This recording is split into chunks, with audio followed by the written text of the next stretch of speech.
Muy bien, Lagun Maiteok, queridos amigos.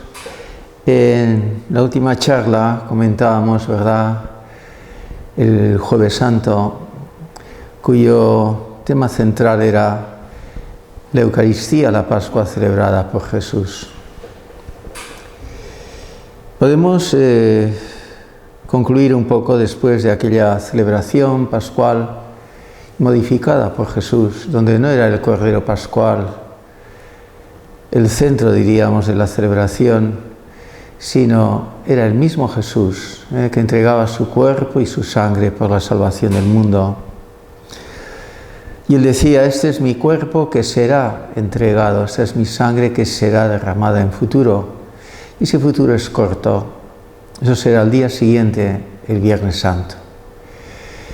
Concluíamos el Jueves Santo con aquella despedida de Jesús a los discípulos y esa oración al Padre en el huerto de los Olivos, donde Cristo aceptaría el cáliz de su pasión y muerte. Ya lo habían anunciado los profetas, ¿verdad? Sobre todo Isaías, ¿no?, a partir del capítulo 45, que habla del siervo de Yahvé, sujeto a la humillación, a la tortura y a la muerte para salvar a su pueblo. Que luego concretará San Pablo poco después con aquellas palabras: cada vez que celebréis la Eucaristía, ¿verdad?, recordaréis la muerte del Señor hasta que vuelva. Al día siguiente Jesús entregará su cuerpo en la cruz, derramará su sangre para el perdón de los pecados. Ese cuerpo, ese pan y ese vino que se han hecho sacramento de la pasión y muerte del Señor, la ofrenda al Padre. Vemos reflejada aquí también la escena de Abraham que está dispuesto a matar a su hijo Isaac. No permitirá Dios, pero aquí en este caso la muerte de su hijo será permitida por el Padre. Ese misterio profundo del dolor de un Dios que es feliz, pero que sufre como su hijo en la cruz. Y la compañía de la Madre, la compañía de María.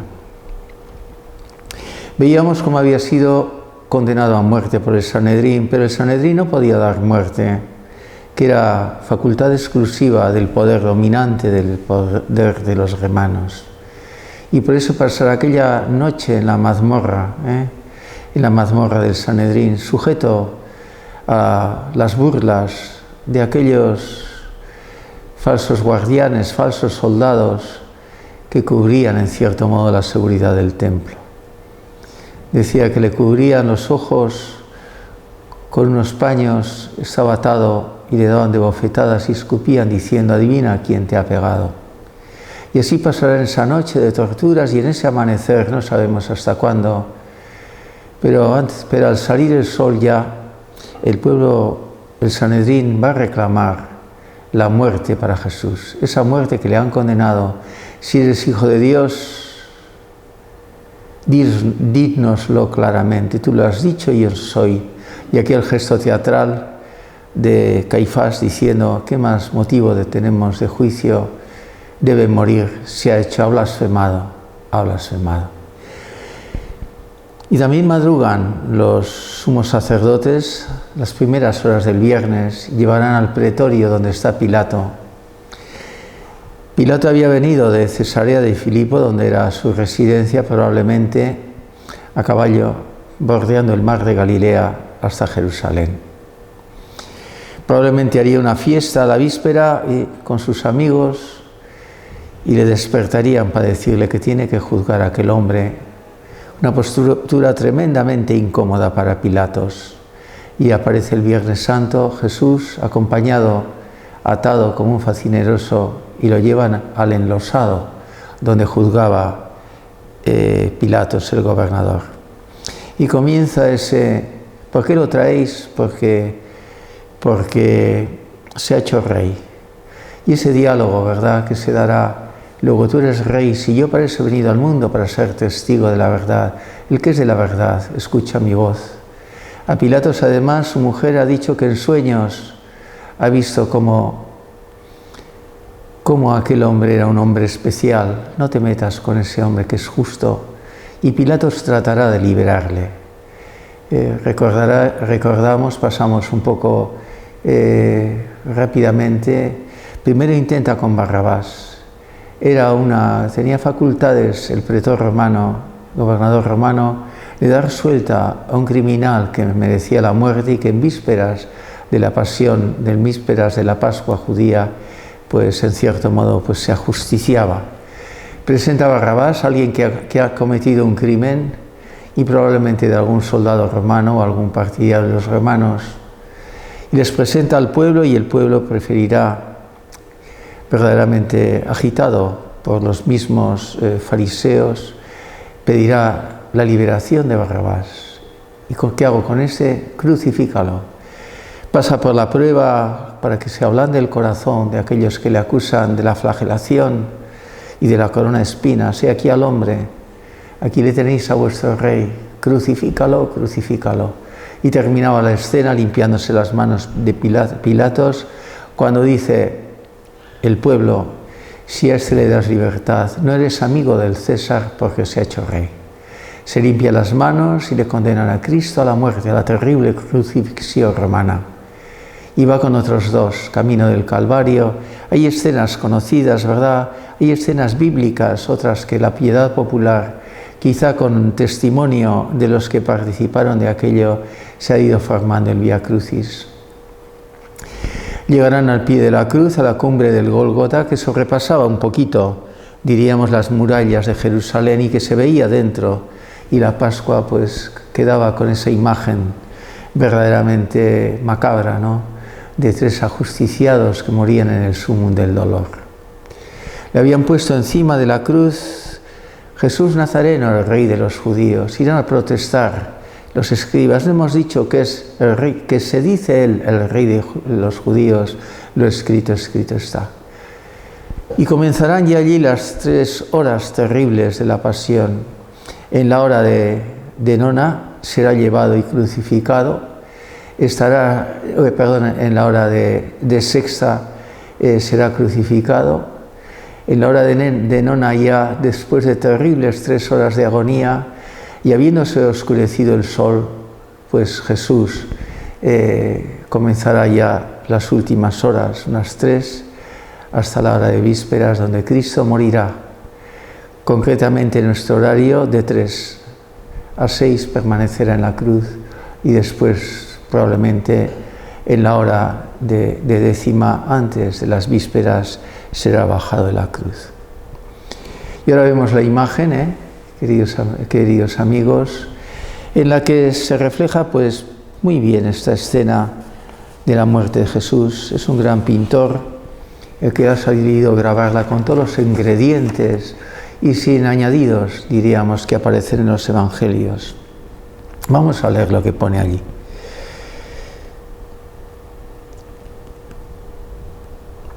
Es Viernes Santo, víspera de la Pascua judía. Es el día en el cual se sacrifican los corderos, y como un torrente de sangre que de tantos se calculaba casi 100.000 los que venían a Jerusalén en la fiesta solemne de la Pascua. Pilatos, presionado por el pueblo, condena a muerte a Jesús. Le condena a muerte. Cristo realiza el signo de la Eucaristía el Jueves Santo. Con su cuerpo entregado, torturado, morirá en la cruz. Cumplirá así las profecías de Isaías. Morirá en la cruz por la humanidad, el justo por los injustos, el Hijo para hacernos hijos de Dios. Su sangre será derramada desde la flagelación a la lanzada. Es el cáliz del perdón de nuestros pecados. Se calculaba que de 2 a 3 litros de sangre perdían y algunos morían en la famosa flagelatio romana. Terminará en las últimas gotas de sangre en la lanzada, y servirá esa sangre para el perdón de nuestros pecados, para hacernos hijos de Dios. Su sangre derramada desde la flagelación a la lanzada es el cáliz del perdón de nuestros pecados. Así se manifestará la obediencia al Padre, signo del amor y verdadera humildad de su Hijo, Mi alimento es hacer la voluntad de mi Padre. Y de ese modo realiza la nueva y eterna alianza de la humanidad con Dios. Aquellos sacrificios de la antigua alianza que veíamos en tiempos de Moisés quedarán totalmente superados, como dice la carta de los Hebreos, por el único y definitivo sacrificio de Cristo en la cruz, del Hijo al Padre. María, la Madre de Jesús, es entregada por su Hijo como Madre de la nueva humanidad. El hombre perdonado recupera la filiación divina. Por la muerte de Cristo ha sido derramado a vuestros corazones el Espíritu Santo. Del pecho atravesado de Cristo sale sangre y agua, signos de la Eucaristía y el bautismo, los dos grandes sacramentos. La sangre, signo del amor de Dios, signo de la Eucaristía, y el agua, signo del bautismo, de la purificación y de la fe. La Eucaristía es memorial de la muerte salvadora de Jesús, el Hijo de Dios. Y en esas imágenes que se mantienen, que podemos mantenerlas, ¿verdad?, hasta el final de la charla, pues vamos a analizar unas cuantas cosas. ¿Quiénes están verdaderamente en ese Calvario junto a la cruz? Están los dos ladrones, están María y Juan, y las otras dos mujeres que se ven perfectamente en la imagen en primer plano. Después están los soldados romanos, que impedían que la gente se acercara a los crucificados, algunos para maltratarlos, así eran de crueles, y otras veces quizá a sus amigos para librarlos. Y vemos también pues esos soldados romanos cumpliendo su misión, luego se harán presentes en la lanzada. Y vemos también esos fariseos que al pie de la cruz empiezan a gritar: a otros ha salvado y él no puede salvarse. Si es Hijo de Dios, que baje la cruz, y lo creeremos. Y aquí empiezan las 7 palabras de Jesús, que nos vamos a muy cercanas todas al misterio de la Eucaristía. Las primeras palabras de Cristo dan un poco el sentido de su muerte, porque juntamente con la muerte va la súplica: Padre, perdónales, que no saben lo que se hacen. Si Dios perdona, Padre, este pecado que es el más grave que se puede dar, el deicidio, y viene con una justificación de Jesús, que no saben lo que hacen. Ese Hijo tan amado del Padre, que es precisamente crucificado por los hijos creados a su imagen y semejanza, ¿qué no perdonará a Dios? Aquellos facinerosos que están junto a Él, pues podemos pensar en la segunda palabra, ¿verdad?, que les dice: en verdad te digo, al buen ladrón, hoy estarás conmigo en el paraíso. Ese hombre que, conforme a San Lucas, que relata en el Evangelio, pues ha pasado de insultarle a Cristo, al ver sus reacciones: este no puede ser pecador, y le dice al otro: tú y yo pagamos lo que hemos hecho, pero este qué mal ha hecho. Acuérdate de mí, Señor, cuando estés en el paraíso. Y Jesús le dirá: en verdad te digo que hoy mismo estarás conmigo.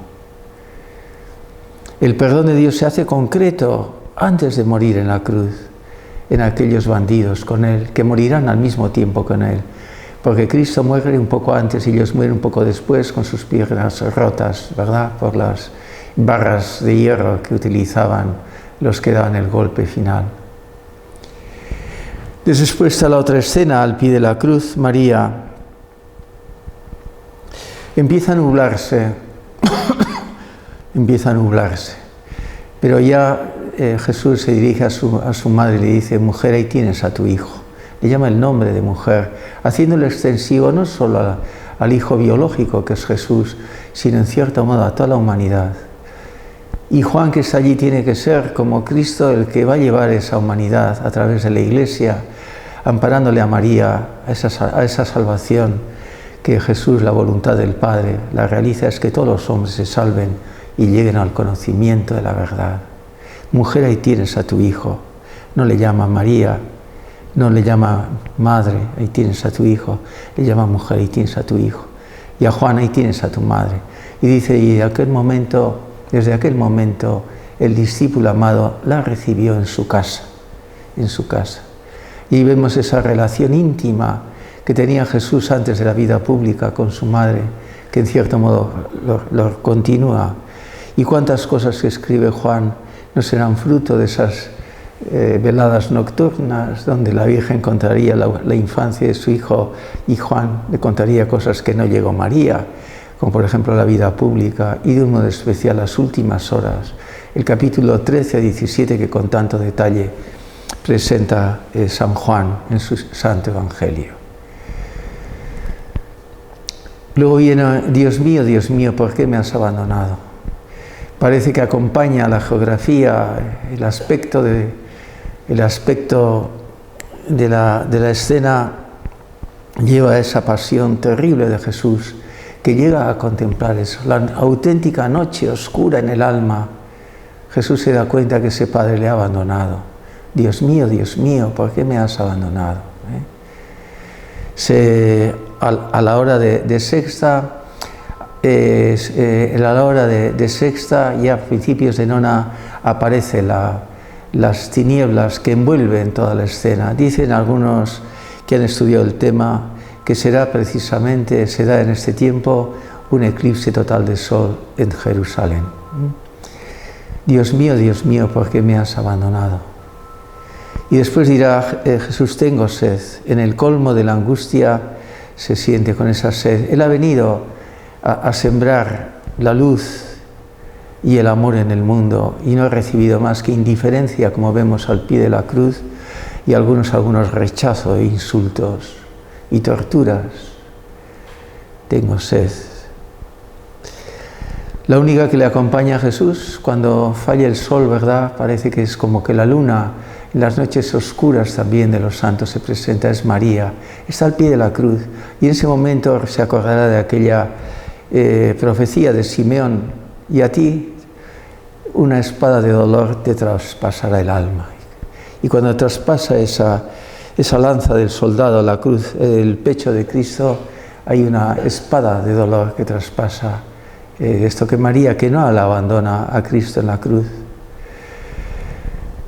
Jesús podrá decir después de eso, tengo sed, le acercan una caña con una esponja untada en vinagre y él no hace más que probarla, la deja. Y entonces dirá Jesús estas palabras, el Evangelio de Juan, las últimas: todo está cumplido.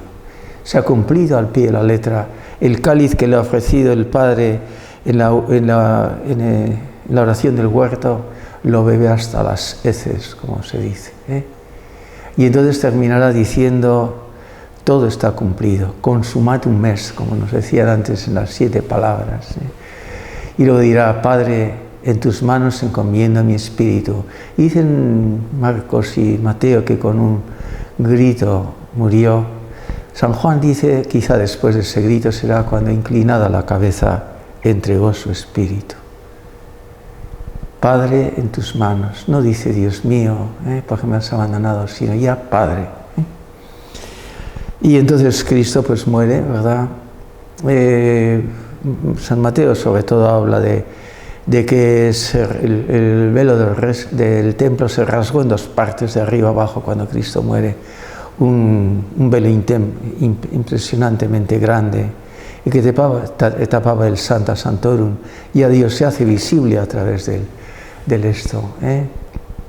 Y que incluso aparecen algunos que habían sido muertos, algunos difuntos, hacen unas visiones rápidas a sus deudos. Sí.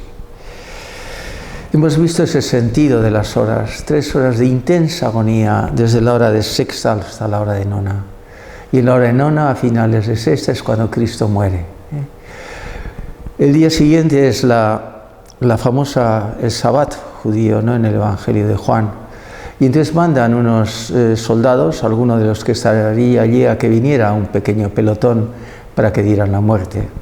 Y efectivamente vienen allí y le dicen a Pilatos se extraña de que haya podido morir tan rápido. Solían durar incluso hasta 3 días, pero la terrible flagelación romana pues había hecho perder muchísima sangre. No suben lo mismo los crucificados con Jesús que Jesús con su cruz. Es en un extremo de la debilidad, sin prácticamente sangre. Y entonces se extraña, y entonces manda ese pequeño pelotón que rompen las piernas a los otros 2 que están con él, y a Cristo pues con lanza le traspasan al costado. Y Juan, que está abajo, dirá, y el que lo ve da testimonio, que al punto del pecho de Cristo salió sangre y agua, y el que lo ve da testimonio, y sabe que su testimonio es verdad. Y os lo digo para que creéis en las Escrituras, no le quebrará ningún hueso, habla del Cordero Pascual, y mirarán al que traspasaron. Efectivamente, a Cristo no le cortan ningún hueso. Parece que la sábana de Turín está en la nariz, pero es un cartílago que está un poco desviado, ¿verdad? Que podría ser un poco.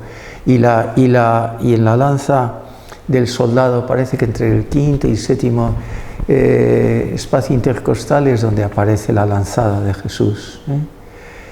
Mirarán al que traspasaron. Se cumple la Escritura. Ya no será el Cordero Pascual, sino será Cristo el objeto de nuestra fe, el Hijo de Dios que muere en la cruz. Las tinieblas, como os he dicho, verdaderamente, pues es el signo del alejamiento total de la humanidad de Dios, pero con la resurrección de Cristo vendrá la luz imperecedera.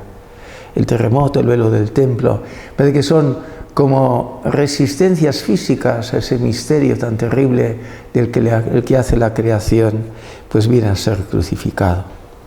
El cuerpo entregado, la sangre derramada, el Cordero de Dios que quitará el pecado del mundo de una forma definitiva, no solamente el pueblo de Dios de lo que podía hacer el demonio, el ángel exterminador. Se realiza el perdón de los pecados. Esta es mi sangre que sea derramada para el perdón de los pecados. Yo no he venido para juzgar al mundo, sino para que el mundo se salve por él. Se hará la alianza nueva y eterna. No bastarán las alianzas hechas donde el pueblo siempre incumplía. Aunque el pueblo incumpla, Jesús en nombre del pueblo ha dado su vida, ha dado su sangre hasta el final. Es alianza nueva y eterna. El hombre recupera la filiación divina. En el cuerpo liberado de las fuerzas del mal se ha derramado el Espíritu Santo, a través del cual podemos llamar a Dios Padre con toda propiedad. La sangre y el agua, un sacramento del agua de la Eucaristía que purifica del pecado por la sangre de Cristo, y la sangre es signo del amor y de la fe definitiva del Hijo de Dios por nosotros. Podemos entender para Cristo como un misterio de obediencia, de amor y de humildad. El amor al Padre se realiza en la obediencia al Hijo.